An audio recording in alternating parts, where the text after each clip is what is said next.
عطر مردانه دوم ما به نام روح الگزر است. کابل کې د مشهوره فرانسوي عطرونو د خرڅلاو نوې څانګه فعاله شوه. د عطر روح په نوم دغه پلورنځي د کابل ښار د حاجي یعقوب څلور لارې ته څیرمه نوی فعالیت پیل کړ چې د لوړ کیفیت لرونکي عطرونه د فرانسې هیواد څخه افغانستان ته واردوي. عطر ما وارد از فرانسه کردیم، بسته‌بندی و پکیجینگش در ترکیه انجام دادیم.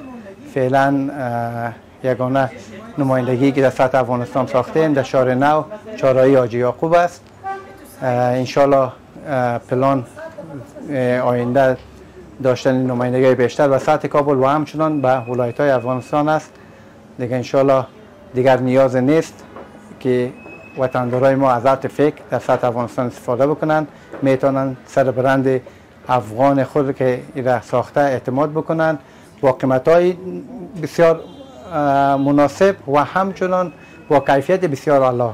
این عطر با ماندگاری بسیار خوب بیشتر از دیگر عطرهایی که در بازار است. ما از این خاطر خواستیم این برند بسازیم و بتانیم به مردم خود خدمت کرده باشیم. په انټر کانټیننټال نړیوال هوټل کې د دغه عطر پلورنځي همدارنګه د ښځینه حجابونو د پلور د یوې څانګې د پوست د ښکلا د روغتي خدمتونو د فعالیتونو د پیژندګلوۍ ځانګړي مراسم جوړ شوي وو چې هیواد ته د لوړ کیفیت لرونکو توکو د واردولو او د غوره خدمتونو د وړاندې کولو په اړه ټینګار وشو.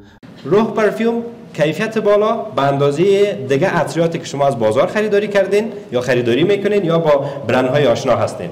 قیمتش مناسب و در ضمن کیفیتش بالا هست.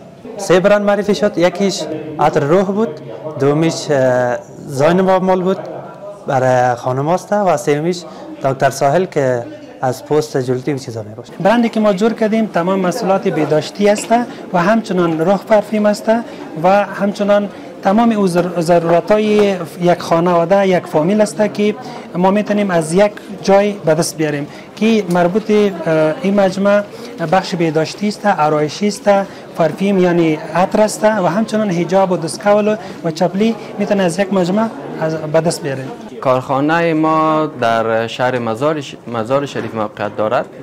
دیگه تمام لباس های مثلا از قبیل حجاب، لباس های گوناگون دیگه ما در کارخانه ما می سازیم. هدف این کارخانه یعنی اشتغال سازی برای خانما یا دختر خانمایی است که در خانه بیکار هستند. 6 نوع عطر ترکی هم آوردیم که برند ایجنسیش گرفتیم از یکی از برندهای ترکی بسیار معتبر هستند.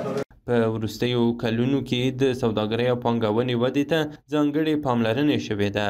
په هیواد کې دننه د ډیری مصرفي توکو د تولید فابریکې او تولیدي شرکتونو فعالیت پیل کړی. له بهر نه د بې کیفیته توکو د واردېدلو د مخنیوي په برخه کې هم د پام وړ پرمختګ رامنځته شوی. افغان پانګوال او سوداګر په دې هڅه کې دي چې د ښه کیفیت لرونکي توکي د هیواد بازارونو ته وړاندې کړي.